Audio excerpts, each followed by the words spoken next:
Hello, everybody, and welcome to another Florida-friendly landscaping educational program. And today we're going to cover one very specific principle of Florida-friendly landscaping, and that is mulch. So welcome to Much Ado About Mulch. I am Lilly Browning. I work for Hernando County Utilities in the Water Conservation Department. If you would like a copy of this PowerPoint in a PDF form, please email me at LillyB, L-I-L-L, 2 L's in the middle, Y, Lillyb, at hernandocounty.us, and just ask for a PDF copy of this or any other program that I have given. Or if you have any questions, feel free to email me as well. As I said, we're concentrating today specifically on Florida-friendly principle number 4, which is mulch. It gets a Florida-friendly principle all unto itself. One would think, how much is there to talk about regarding mulch, regarding, wooden chips on the ground? You'll be surprised, and we're going to find that out this morning. But don't worry, I won't keep you too long. First is a definition of mulch. What is that word? Where did it come from? What is its meaning? What are we referring to? Mulch is one of those words, if you keep saying it over and over and over like I am, it starts sounding kind of odd, but it is a layer of material placed on the soil surface. You can't get much simpler than that. A layer of material placed on a soil surface. That is the definition of mulch. That's what we're referring to. Let's talk about basically 2 different types of mulch that we deal with. There's organic mulch, and that is, what we're going to be talking about the most today, meaning something that was once alive, organic material, bark, wood chips, leaves, pine needles, grass clippings, anything like that. That is an organic material. That is organic mulch. Now, over the past, I don't know how long, maybe 40 years or so, maybe longer if you're talking about rocks, we have come up with inorganic materials, inorganic mulches, such as gravel, pebbles, rubber, polyethylene film, or woven ground cloth. Now, rocks are natural, but they're not alive. They're not something that's going to break down. And we're going to discuss rocks, the good aspects of rocks, the not so good aspect of rocks as we move along. So mulch, what do we use it for? I remember when I was growing up, I don't remember a lot of use of mulch really until I'd say the 80s or so, but also, we weren't as obsessed with as much raking and everything that we do now. So mulch is definitely, a good thing. Trying to let Peter in here. But why do we use it? Why have we promoted it so much in, really the last 40, 50 years? Well, it improves the soil. In our landscapes, we have altered the soil from what was originally there when the land was cleared to build your home. And unless you have built your home in the middle of the woods, or maybe, put a mobile home there and only used very little bit of outside soil to, keep things even. But most of us, if you live in a development, that it was wooded, it was cleared, and then to keep your house up for floodplain reasons, they brought in what they call fill dirt. And fill dirt, Florida does have topsoil, believe it or not, but it's really only about 2 inches, just like anybody else's. And below that, well, they get the fill dirt from very far deep in the earth, and it is pretty much void of any kind of nutrients or anything. And most likely, now some developments, if they're building the whole development, they will use fill dirt literally from some drainage retention areas that they have built, at the same time. So maybe you'll have some fill dirt that is actually close to, being local, but a lot of times they purchase the fill dirt from wherever. So it is pretty much foreign, lifeless soil that they put, and then they build your house, and then they throw sod and other stock landscaping on top of it and tell it to grow. So it is our responsibility to try to bring some life back into that soil that we've ended up with. Mulch goes a long way towards that. It really does. It helps improve the soil. It eases maintenance. It's much easier if you keep it up, to keep up with weeds. It does help improve plant performance.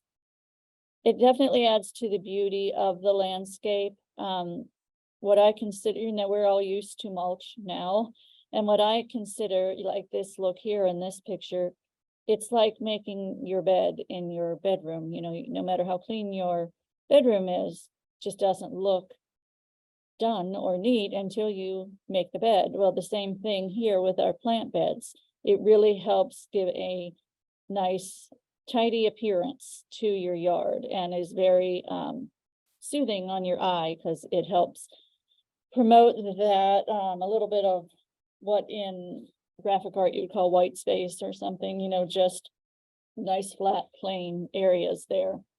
Now it does, to an extent, suppress some weeds, and I know you're going to tell me, and I'm with you. I know I've seen marvelous weeds growing on mulch, but it doesn't have a long lifespan of suppressing those weeds, but it does help, help you in that battle.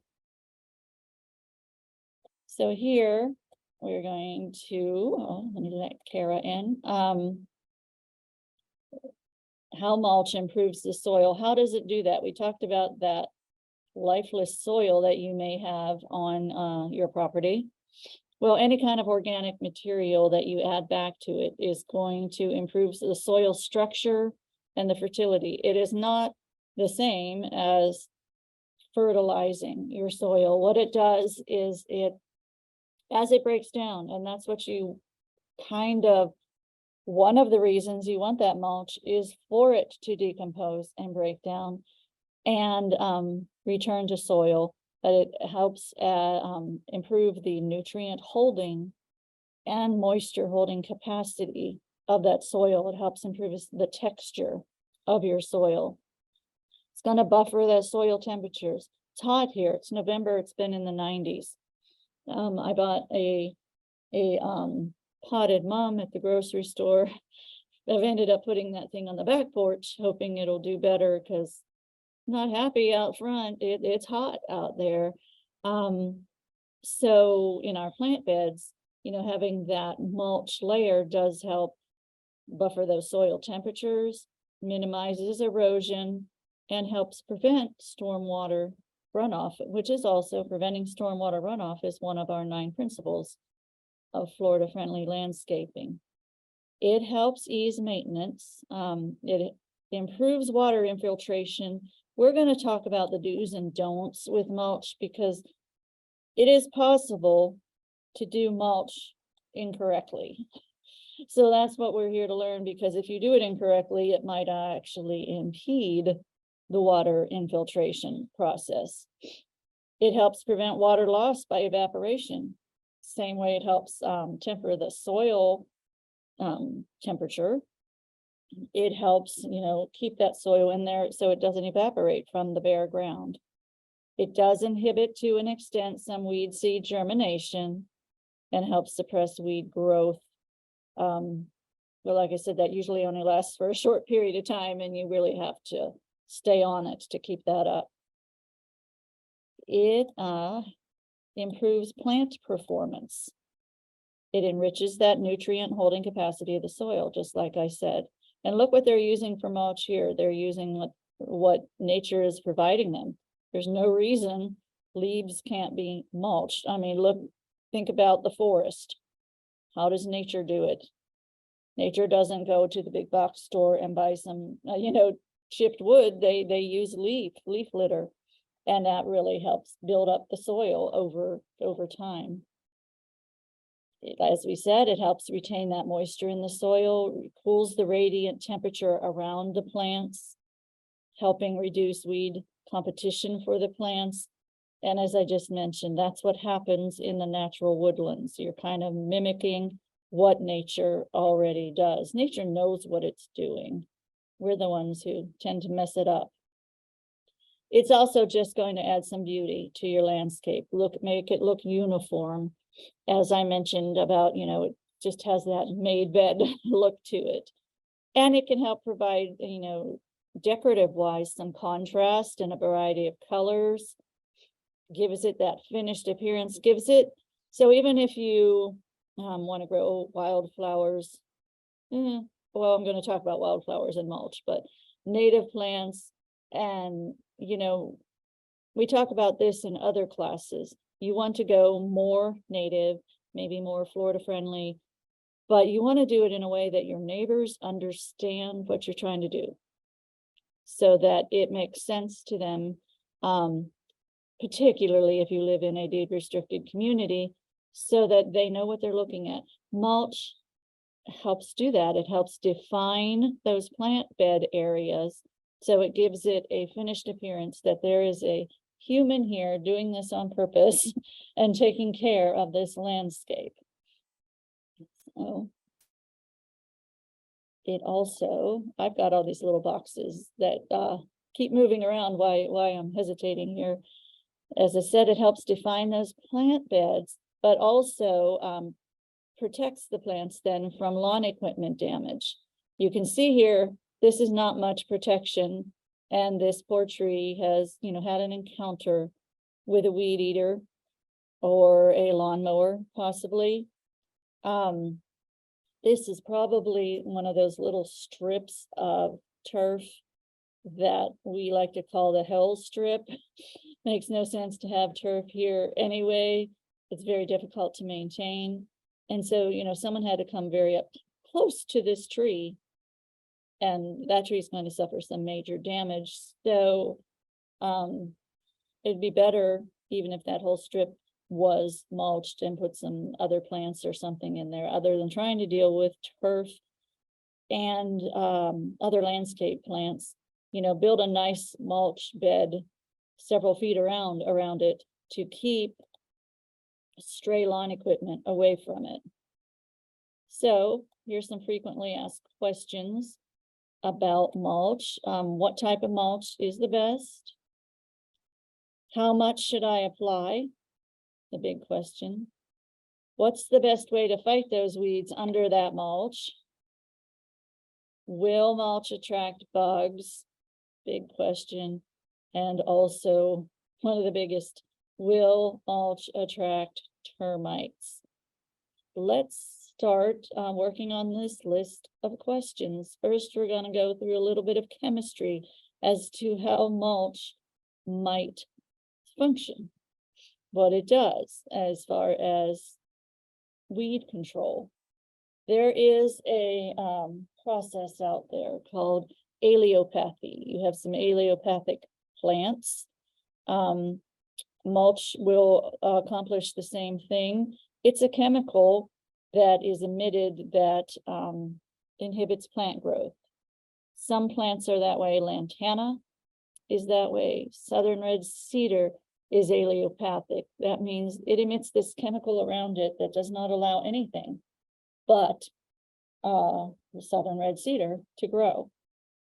Lantana, an invasive plant, will do the same thing. Doesn't allow anything but lantana to grow. So sometimes we take the allelopathic tendencies of some of these wood chips or even pine mulch, that will help us inhibit the weeds that might be in our beds.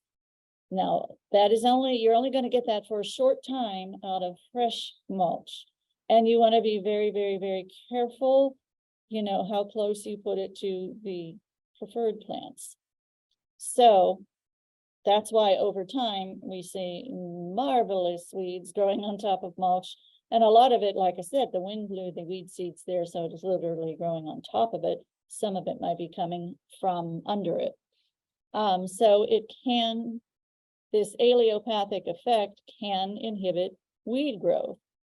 But you want to be careful with it because it can inhibit seed germination and growth of young bedding plants. So the key there is fresh mulch.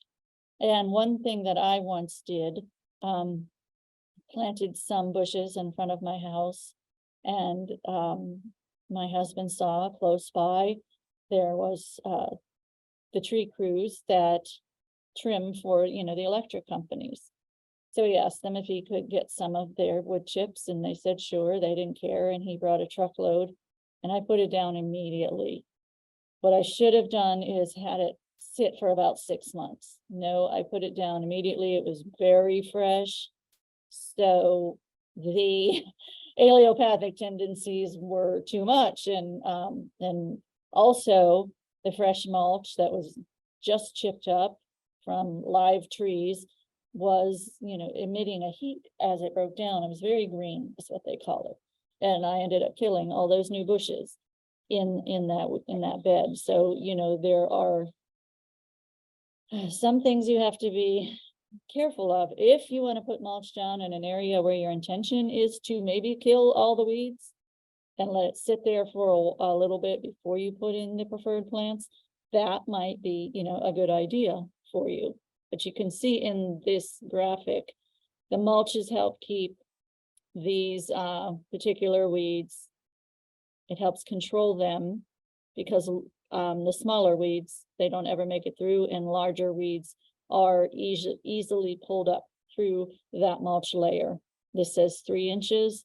We're going to discuss the depth of the mulch that you should apply. But first, one of the questions was, what mulches should I use? So here are some recommended mulches. This nice picture of this big chunky pine bark. It's my preferred mulch when I purchase mulch, because it takes a while to break down, so that's more economical for me. It is a byproduct of the forest or the lumber industry. It's readily available. Like I said, it has a slower decomposition rate, retains the color well. Now, those large sizes helps mechanically, block some weeds.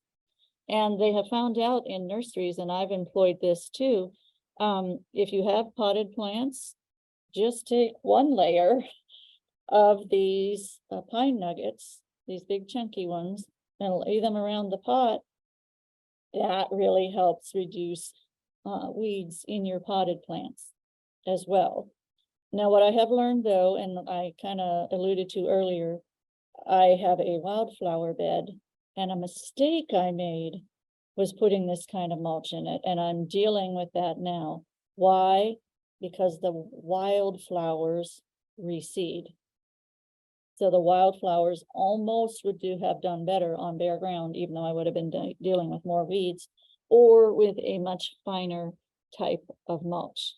This big chunky mulch is not going to work on a wildflower bed that you're counting on it reseeding, because if it just lands on a chunk of pine, then it isn't going to work out that well for you. Also, I planted in there this spreading ground cover called Sunshine Mimosa, which I've known other people to have issues that it grows out of control almost. I can't get it to grow much at all, and I think because of where I put it. So I've been pulling up the little pieces that I can find, putting it somewhere else, because it has nothing to grab onto when I put this too big of mulch there. But under shrubs, other areas like that, we have it all around the pool for a walk area. It's fantastic. Now here's pine straw, another very good mulch. What's funny about this is, how things change over time.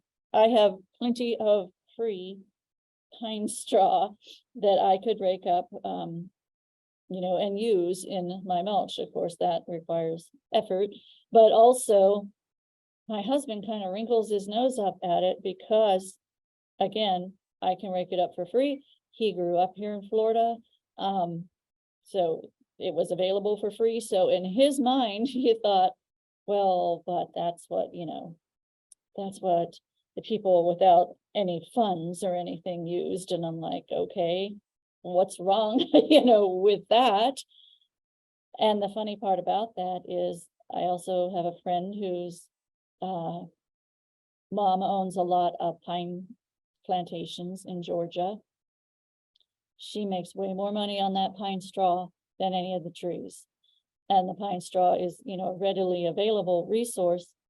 And because the people in Atlanta are willing to pay big bucks for the pine straw, because it's the trendy thing now. So if you, like me, have it for free, that's fantastic. It's, it'll break down pretty quickly. So you do have to keep replacing it. It's a byproduct of the timber industry. It is readily available, high in nutrients. It also has that highest allelopathic effect. We can just think of pine oil, turpentine, all of that, and helps keep the weeds down. Here's another one that we recommend is Melaleuca mulch. Melaleuca is actually an invasive tree, particularly in South Florida, also called punk tree. What happened was in the 1920s and through that time frame, they planted them all over South Florida to help dry up the Everglades for farming and development. And they did their job really, really, really well. And now they're an invasive plant all over the place down there. So if you are purchasing Melaleuca mulch, I talked to a couple who had lived in South Florida, and they went to an event where they were, just chopping them down and chipping them right away, and they took that mulch with them. And of course, what happened was they ended up growing Melaleuca trees in their yard. If you purchase it from a store, it's been heat treated and bagged up for you so that it is not going to start sprouting Melaleuca trees for you. So it's a good thing to do, harvested from those invasive plant stands. It has a slow decomposition. It weathers to a really nice kind of grayish look, different from the brown that this picture is showing. And it's in finer pieces too. Because of the, you've heard of Melaleuca oil, Melaleuca, this and that, medicinal properties. So it has some of those oils, in which gives you that allelopathic, property that helps inhibit weeds. It won't change your soil pH. None of these really will. It might, if you're trying to use mulch to change your soil pH, it's really not going to work out for you. It would probably take 1,000,000 years to be able to change that soil pH. It said it has good color retention, but it ages to like a silvery kind of color. It is low in nutrients though. And it is not as attractive to termites. Not as attractive as some of the others to termites. Why? Go back to the volatile oils in that Melaleuca mulch. The termites might, tend to stay away, especially the fresher it is. The older it gets, it will probably lose those properties. So, and you can find that in any big box store. Might have a particular brand name, Flora Mulch, something like that. But it's a great mulch. Here's another you'll find beside the Melaleuca mulch, eucalyptus mulch. A good, again, think of eucalyptus oil. So it has those good allelopathic properties. Eucalyptus mulch, like pine, is a renewable resource. It grows quickly. They have these plantations, they grow just to use the wood for that purpose, and then it grows back pretty quickly. So it has good color retention. It doesn't last very long though, and it'll settle, decreasing its volume, and it is low in nutrients for your soil. So with caution, recommended mulches, because I already told you my story about utility mulch. So the good things about it is it's free usually, but these people's job is to get tree limbs away from the power lines. Do they care what kind of tree limb it is? No.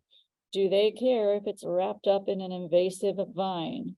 No, they have one job: get it away from the power lines.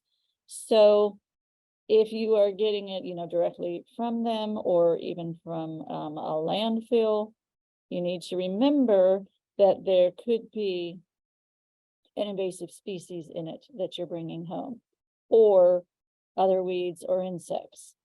So it depends, you got to weigh out your options. You can get a lot, usually for free, but you got to consider what you might, be bringing home, or you can have it pile up because it's very green, as I said, what happened to me.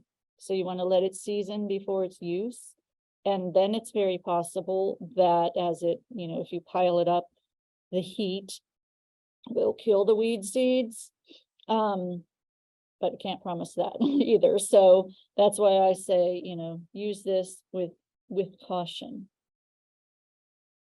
Another recommended mulch, that recycled yard waste, leaves, twigs, pine needles, Spanish moss. Why not?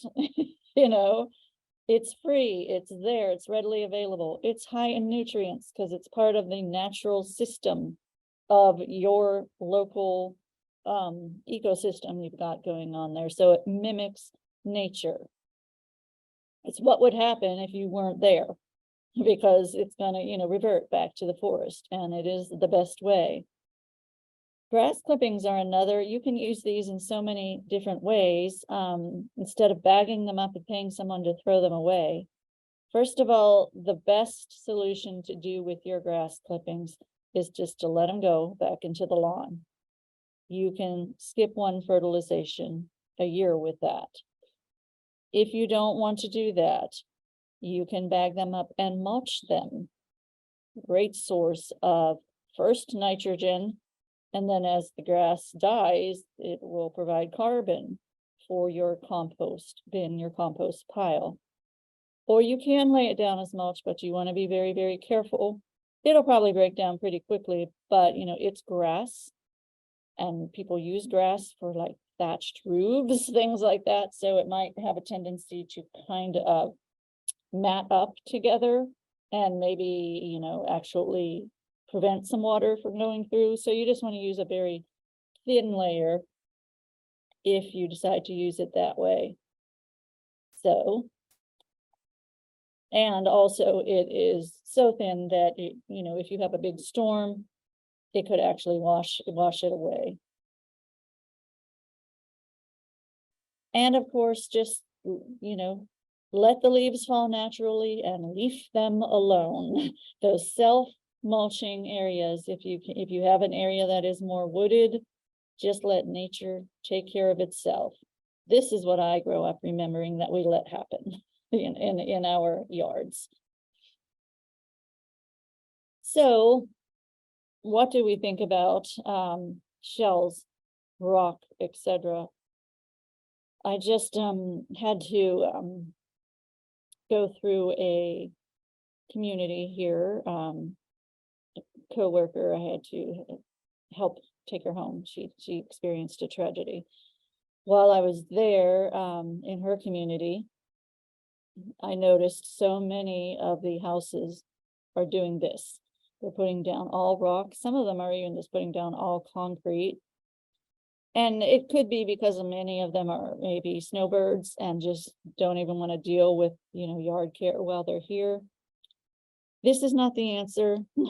This is not a Florida-friendly yard. Florida-friendly yards have plants and lots of them. We just don't use a lot of chemicals or water to keep it, going. So shells, rock, etc., all of that are great for paths, even driveways, because they create a permeable surface, lets the water go through. It's long lasting. It's fire retardant. That's a good thing. Maybe helps retain the soil moisture for, a little bit under the rocks, but it's hot. It can reflect solar radiation.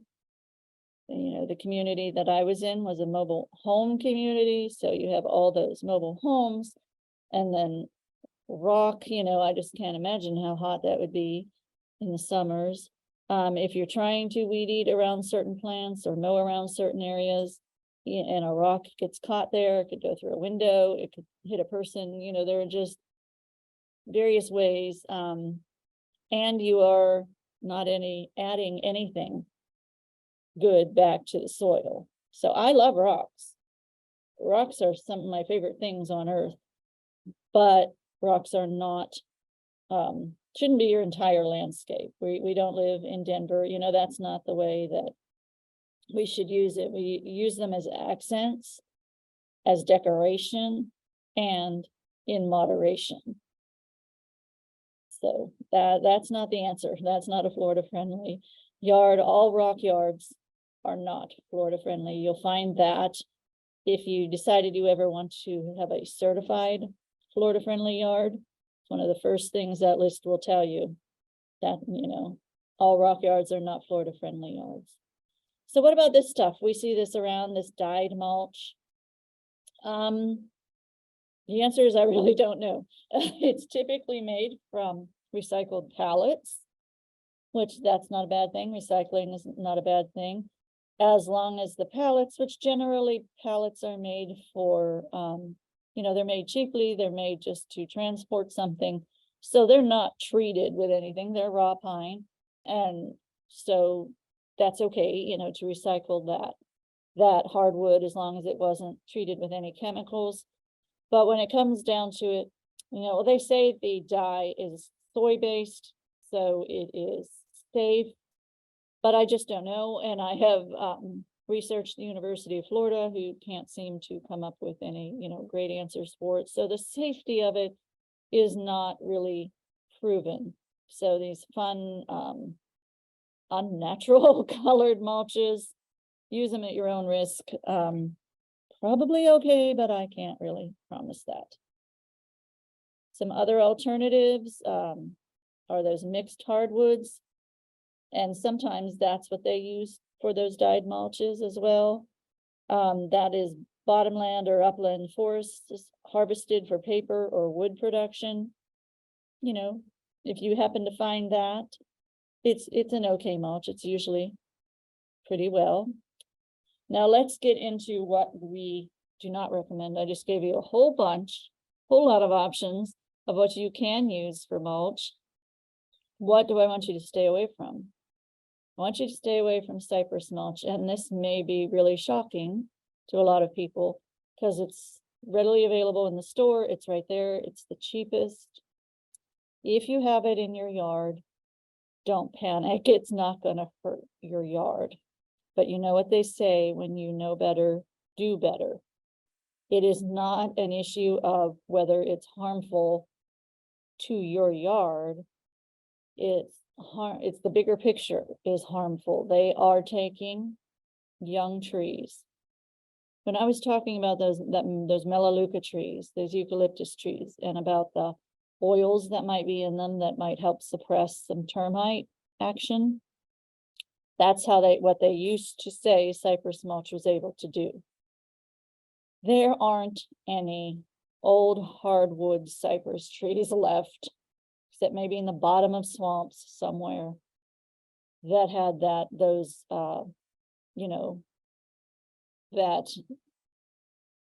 termite reducing, properties to it. There are only the young trees. And there's a whole industry out there that's taking these young trees out of the swamps immediately shredding them down to bag up and sell to us as mulch. That's not sustainable. These don't grow quickly.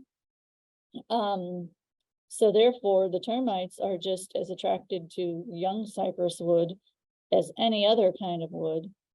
So it's a matter of ethics. So Florida Friendly Landscaping does not recommend cypress mulch on the basis of it's not an ethical practice. So, and also it happens to be low in nutrients for you. So yes, it's probably the cheapest thing, other than that wonderful free material you have in your own yard, but it's the cheapest thing in the store. But, you know, we make decisions for the environment as a whole. Here's another thing. Let's go to that inorganic mulch. Here's another thing that is not recommended: rubber mulch. It adds no organic good material to the soil. What does it add? Let's see, it's rubber. So it was originally petroleum. There are heavy metals, whatever kind of chemicals. It says here leachate. If you don't know what that word is, I'll teach you that vocabulary word. Leachate is, I know what it is best from a landfill perspective. It is the water that will run off of, you know, all the garbage in a landfill. So it is kind of garbage, you know, infested rainwater. So let's think of rainwater coming, you know, seeping into the soil that has gone through this rubber, taking with it who knows what kind of chemicals, definitely petroleum, you know. So they have found that leachate from rubber can kill entire aquatic communities, including zooplankton, snails, fish, and algae. So even if it runs off and goes down the street, ends up in a waterway, taking all those kind of chemicals with it, and whatever kind of stuff they use to make it colorful, like this one. It absorbs heat. It creates that unpleasant odor. You know, if you can smell the rubber, you can smell the petroleum, you know, it's off-gassing as well as the pollutants dissolving through water. They're off-gassing, you know, you can smell and be around it. And a lot of them are ground up tires. So did they get all the steel belts out? You know, you just don't know these things. So this is not a recommended thing from Florida Friendly Landscaping. This I haven't actually ever run across, but I want to throw it out there because it exists. Cocoa mulch, which sounds like a great idea, but not for dogs. And if you don't have a dog, your neighbor has a dog, you know, somebody near you has a dog, and it's not worth the liability. Chocolate is toxic to dogs. So you may think, oh, that would be fun. Let me use cocoa mulch, you know, around this plant bed. I wouldn't recommend it just because of the liability purposes, in which if a dog happens to be, you know, chasing a lizard or something and get a hold of that mulch, you know, we don't want to deal with that. So let's talk about the common landscape mulches and their effects and the best things for different areas. So what has an effect on the soil pH? The highest thing that's going to have an effect on the soil pH is pine straw first, pine bark next. And the effect it will have is that it will lower it just a little. It's not going to lower it enough, you know, for you to start growing blue hydrangeas all of a sudden, unless you plant those only in a pot, just about only in the pine straw or the pine bark. That is how they grow blueberries here in Florida. They are literally in mounds of pine bark. There are lots of other things they do too, but because the blueberries need a pH of around 4 or something, you're never going to find that in our soil. You will never get our soil down that low. So they either put them in mounds or, you know, big pots or something. of a medium made almost entirely of the pine bark. What has the best color retention? That pine bark and the Melaleuca mulch. So if that's what you're looking for. The things you want to avoid. So when you go to purchase your mulch or pick it up, whatever it is that you're doing, avoid using recycled material that contains pesticide residues. So I already told you about getting utility mulch, and it could have weed seeds or, invasive, bee invasive trees or something like that.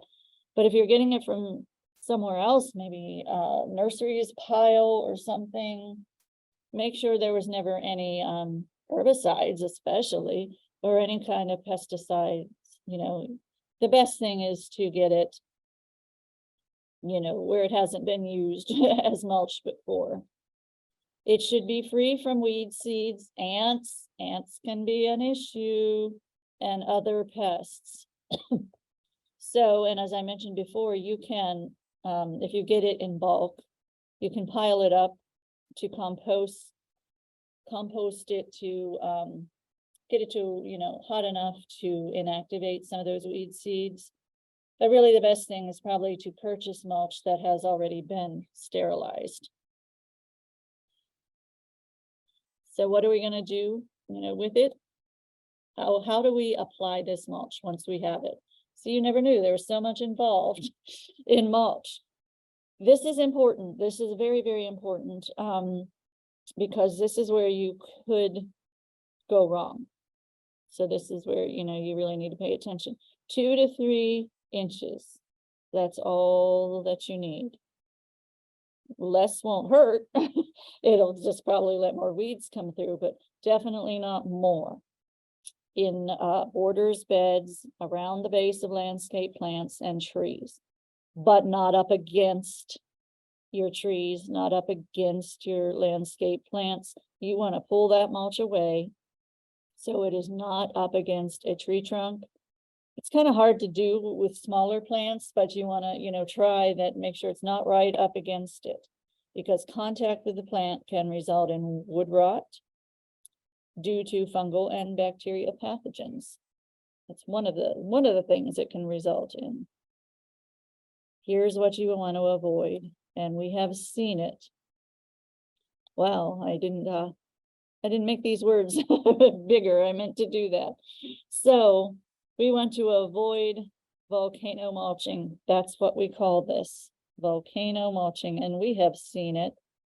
To me, that looks like a huge waste of money.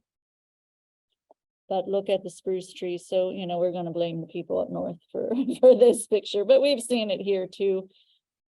It's a huge waste of money. You may as well have planted that tree to that point, which is terrible for the tree. It's going to start your roots trying to just search anywhere for oxygen, and you will have this girdling effect. When this mulch dries out, it's going to act like as an umbrella, shedding the water away from the plant. So it's never going to get any moisture. So it keeps that root ball, which should be exposed with new plants. I mean, the upper flare. This is the flare of the tree. And when they covered it with mulch, they covered it like up to here, just suffocating the poor thing. Stops the roots from getting enough oxygen. They're going to start growing the wrong way. It can trap the moisture, up against the bottom of the trunk and invite pests, pathogens, fungus, all sorts of issues. So here's what we certainly do not want to do. No volcano mulching. And as I said, you want to pull it away, pull the mulch 2 to 3 inches away from any tree, any plant. This is Jim Mull. He's now the master gardener coordinator in Pasco County. He found this tree here that was being kind of smothered by the mulch. So he went down there and he was pulling it away. I like to tease him. I've known him going on 24 years. And I like to tease him that this picture was taken an extremely long time ago. Here's what, and I discussed that root flare. You want to keep that root flare exposed. Let that root flare go. That's how we want to, apply the mulch. So if you want to get into a lot of details, again, you can ask for a PDF of this, but people who generally calculate to this extent either have very large yards or they are professionals. And, every bit of material they costs them money and less profit. So they're going to use these, but it's a good idea for you to use too. You can go online and put in the numbers and actually just Google mulch calculator. But what you want to do is measure the area to be mulched in square feet, convert the desired depth, 3 inches, no more than 3 inches, to a fraction of a foot. So 3 inches divided by 12 inches is 1/4 foot. Multiply this fraction by the square foot measurement of the area. For simplicity, we're going to pretend our area was 100 square feet. So 0.25 times 100 square feet is 25 cubic feet. But it doesn't stop there. We got to convert it to cubic yards because that is what mulch is sold in. So you have to do 20 or 27 into 25, convert cubic feet to cubic yards by 27. That's going to get you 0.926. Remember, we had 100 square feet. For simplicity, to a depth of 3 inches, you will need 0.926 cubic yards of mulch. What I can tell you honestly, what I do is I buy a bunch of mulch and, put it down. If I have leftover, great, I'll use it somewhere else. But if you want to get very specific, this is the way to do it. It's the 3 inches that is really the most important. If you are concerned about weeds, you want to know about what kind of weed barriers you can put under that mulch. Let's talk about the different barriers that are out there. There are those plastic barriers that doesn't let enough moisture through, even if it has the little holes in it. We have sandy soil. That sand is going to plug up those holes pretty much right away. We all know if you bought a house where somebody put down this plastic weed cloth under the mulch or this weed cloth under the mulch, that we end up saying very bad words about the people who put it down. It gets caught up in equipment. It won't ever disintegrate. You're going to have to remove it by hand. And critters love to tear it up. Rabbits will tear it up. Squirrels will tear it up. Really, the same thing happens with the weed cloth that we put down as well. Some other options that, aren't as long lasting, but aren't as troublesome either are newspaper. If you happen to still get a newspaper, just don't use any glossy paper. It composts right into the soil. You are recycling that way. Cardboard you can use the same way. And we do all have plenty of cardboard with those big smiles on them. Yes. So break those down like they're doing here in the bottom right. It's going to take a lot longer to break down than the newspaper, but it will work great for what you are trying to do. Put the mulch right on top of that. How about weed prevention? Weeds are so hard. Weed seeds can blow onto the mulch and germinate, or the smaller, finer mulch particles break down faster. They allow more weeds. So the answer is to pull them up as soon as they come up, as soon as you see them. You can refresh a new top layer. You don't have to look at it as an entire project. If I've got to remulch this whole bed, just kind of sprinkle the top layer every, so often to, work on that weed prevention. And just remember, low maintenance, does not equal no maintenance. There will be weeds to pull, but this does help in the battle. You want to know about bugs, right at your front door where your mulch is, you saw some roaches, you freaked out. Well, decomposing material will attract. It will attract a certain amount of insects. It's going to, that's part of nature. Just remember, 99% of the insects in Florida are either beneficial or not harmful. I hate these roaches as much as you do, but these kind, all but the little, what they call German roaches, those are the only ones that want to live in your house. These, what we end up calling palmetto bugs, which is several different kind of outdoor roaches, they don't want to be in your house. So if they happen to get in, just remove them, get them out, smash them, I don't care. But, you don't have to then call a pest control person, but their job they are decomposers. They're there because, you invited them there. The answer may be, if you don't want it right at your front door, that may be where you can come up with some other alternative other than the mulch. But keeping the mulch 6 to 8 inches away from the foundation of your house, we're going to discuss that in the next slide too. That will, you don't have to smash it right up against your house. That'll help. Don't go crazy applying it, only that I say 2 to 3 inches. This is for 2 to 3 is fine. Your landscape beds, if they're just full of shrubs that are over 2 years old, cap your irrigation system off. They don't need it. They can survive on natural rain. They will do better on natural rain.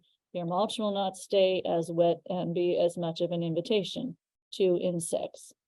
If you do see insects you don't like, spot treat where they are. You don't need to broadcast treat your entire yard. Just spot treat where you have that problem. Okay, here's the big question that I know, you're here to find out. What about termites? Well, here's something that might be disheartening for you to know, but termites are here. They're here in Florida soil. They exist in your soil. They're in your yard right now, out there. Listen, can you hear them? Crunch, crunch, crunch, crunch. Yeah, they're out there. Many different types of material that's decomposing is going to attract them.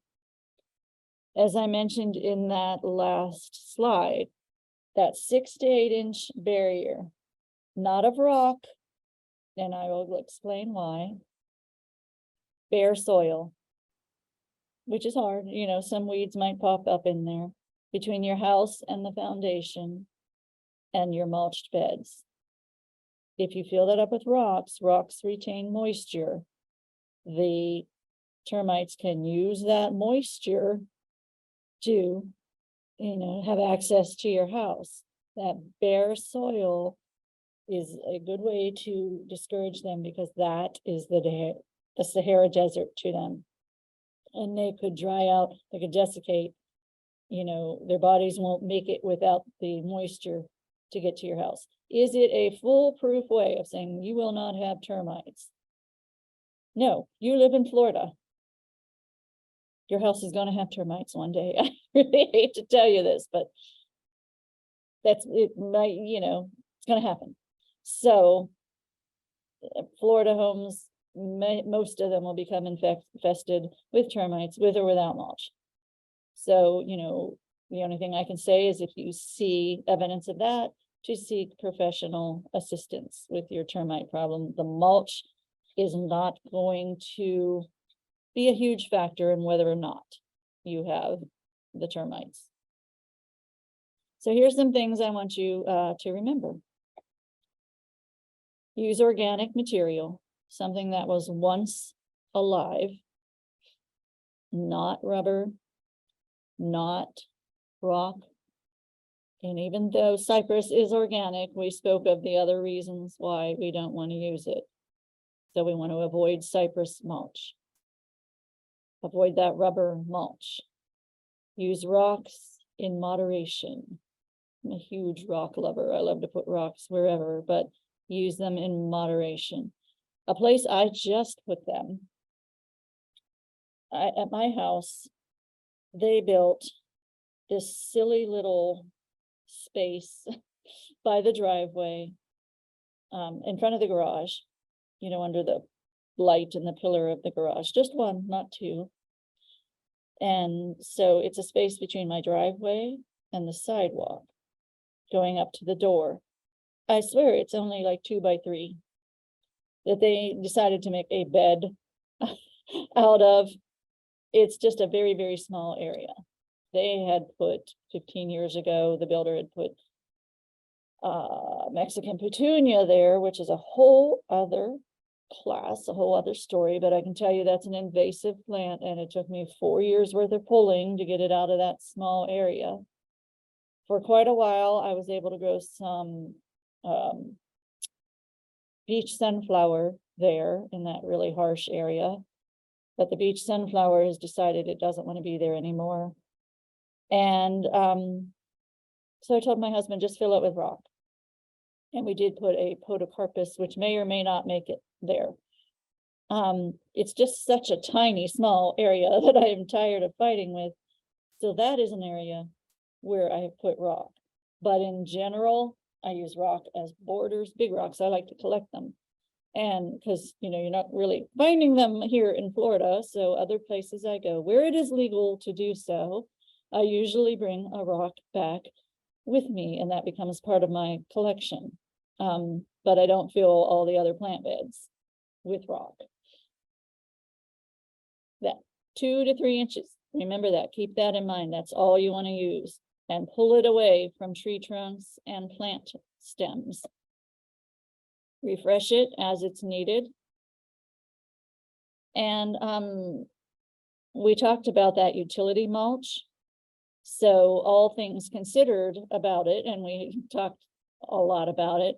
If you find, you know, you have a lot and you want to use that as a free or inexpensive alternative, a trick that some people have done is they use that and then they go get the fancier looking, prettier mulch as to top it off. So, you know, it helps kind of spread their mulch dollars a little bit more. And between your house and the plant beds, if you are concerned about termites specifically, see this picture here, that the turf goes right up to the house, and we see that a lot. But if you are concerned with termites having access to your house, that bare soil, that's what the University of Florida recommends between your house. So thank you very much for listening. See, I told you there's a lot to talk about with mulch. It's pretty amazing. I have classes coming up all through November, except for the week of Thanksgiving. Shall be in Tennessee collecting rocks to bring home to use in moderation and decoratively. But next week, I won't have a Zoom class. I will be in person at the Spring Hill Branch Library. I did this class on Zoom, but if you know someone who really only wants to do in-person classes, send them over. Florida's Fall Flower Power, 2:30, November 9th, Spring Hill Library on Spring Hill Drive. The 16th, I'll be doing another Zoom class just like this on Florida-friendly container gardening for ornamentals. Have to be careful. The word gardening tends to make people think of vegetables, and I'm not the vegetable person. That's Dr. Lester. Then on the 30th, Florida-friendly gardening for the seasonal residents. So your snowbirds down here want to know you know, how they can have a nice yard while they're only here half the year. I'm giving a class on that using some advice from a relative of mine who happens to be a seasonal resident, as well as, you know, advice from the University of Florida. So be a great thing to send your snowbirds friends to listen to. Here are my media sources. Facebook page will always keep you updated on upcoming classes and provide the Zoom link for that day's class there for you. All of these classes are recorded and then put onto Hernando County Government YouTube. If you go to Hernando County Government, you got to put the word government in there, YouTube, look for my playlist, Florida Friendly Landscaping. This might be number 95 or 96. So, those are classes you can visit on your own time and look through the subjects and see what interests you. And I also am working on having a Twitter and Instagram presence as well. Again, if you want to contact me, my email, LillyB, LILLYB @hernandocounty.us. So thank you very, very much for listening today. As I said, next week I will be in person, Spring Hill Library, and I'll be back here like this on the 16th with Florida Friendly Container Gardening.